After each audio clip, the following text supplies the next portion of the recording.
బ్యాక్లాగ్లో జరుగుతున్న అక్రమాలపై ఓయూ విద్యార్థి నిరుద్యోగ రక్షణ జేఏసీ మహిపాల్ యాదవ్ కామారెడ్డి జిల్లా ఆర్&బి గెస్ట్ హౌస్లో సమావేశం నిర్వహించారు. కామారెడ్డిలో మళ్లీ దొడ్డిధరలో బ్యాక్లాగ్ ఉద్యోగాల భర్తీకి ప్రయత్నం జరుగుతున్నాయని, నిరుద్యోగులకు రక్షణగా తెలంగాణ నిరుద్యోగ రక్షణ జేఏసీ ఏర్పడిందంటున్న రక్షణ జేఏసీ అధ్యక్షుడు మహిపాల్ యాదవ్తో మా 1TV ప్రతినిధి Mahesh Goud face to face. JAC chairman and founder Mahipal Yadav మనతో ఉన్నారు. అసలు ఏంది విషయాలు, కామారెడ్డి జిల్లాకు వచ్చారు అది తెలుసుకున్నాం. చెప్పండి మహిపాల్ యాదవ్. కామారెడ్డిలో మీకు ప్రెస్ క్లబ్ లేదు, కానీ ఆర్&బి గెస్ట్ హౌస్లోనే ప్రెస్ క్లబ్ లాగా పెడతారని తెలుసుకున్నాము.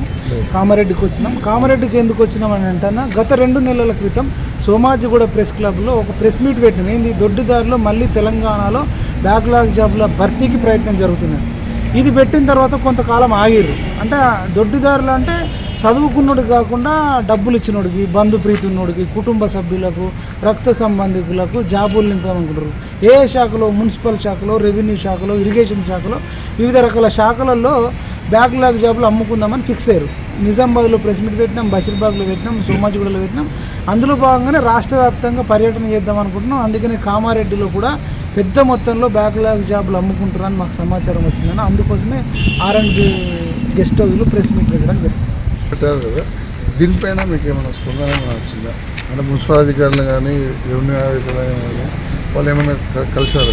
కలవలేదన్న. 2 నెలల క్రితమే హైదరాబాద్లో మేము ప్రెస్ మీట్ పెట్టినాం. ఇప్పుడు 1TV కానీ, 1TV న్యూస్ కానీ మిగతా లోకల్ ఛానళ్ళ ద్వారా కదలికి రావాలి. మీరే వెళ్ళి మున్సిపల్ శాఖలో అధికారులను, ఇరిగేషన్ శాఖలో, రెవెన్యూ శాఖలో అడగాలి. సార్ మీ మీద ఇట్లా అలిగేషన్స్ వస్తున్నాయి, మరి ఇట్లా పెద్ద మొత్తంలో తెలంగాణ నిరుద్యోగ రక్షణ చేసి వచ్చి ఆర్&బి గెస్ట్ హౌస్లో ప్రెస్ మీట్ పెట్టిన మీరు కలిస్తే వాళ్ళు ఏం చెప్తారో మనం విందాం. ఎందుకంటే గత ప్రభుత్వంలోనే వీళ్ళు అనేక, ఇప్పుడు నిర్మల్లో కానీ, తర్వాత పారిశుద్ధ కార్మికుల విషయంలో కానీ TV9లో వచ్చింది, మేము చెప్తలే.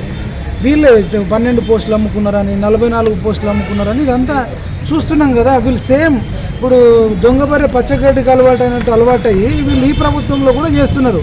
ముఖ్యమంత్రులు మారారు, ప్రభుత్వాలు మారినా అధికారులు మారలేదు. నిర్మల్లో మున్సిపల్లో పబ్లిక్గా ఉద్యోగాలు వేలం అంటే అడిగేటోళ్ళు లేడు, దున్నుకున్నోడికి దున్నుకున్నంత. కాబట్టి గతంలో జరిగింది కాబట్టి ఇప్పుడు మళ్ళీ జరుగుతుందని మాకు సమాచారం ఉందన్న. మీ అందరి సహకారం ఉంటే మనం అడ్డుకోవచ్చని మేము ఆర్&బి గెస్ట్ హౌస్లో ప్రెస్ మీట్ పెట్టడం లేదు. తెలంగాణ జేఏసీ డాక్టర్ మహిపాల్ యాదవ్ ఏమంటున్నారంటే, అవినీతి నిరుద్యోగులకు చాలా జరుగుతుంది, దీన్ని అడ్డుకట్టు వేస్తాం. వీలైతే సీఎం రేవంత్ గారికి, అదేవిధంగా ఢిల్లీలో కేంద్ర మంత్రులకు అదేవిధంగా వీళ్ళు సమర్పిస్తారని మహిపాల్ యాదవ్ మనతో అంటున్నారు. 1TVతో కోర్టు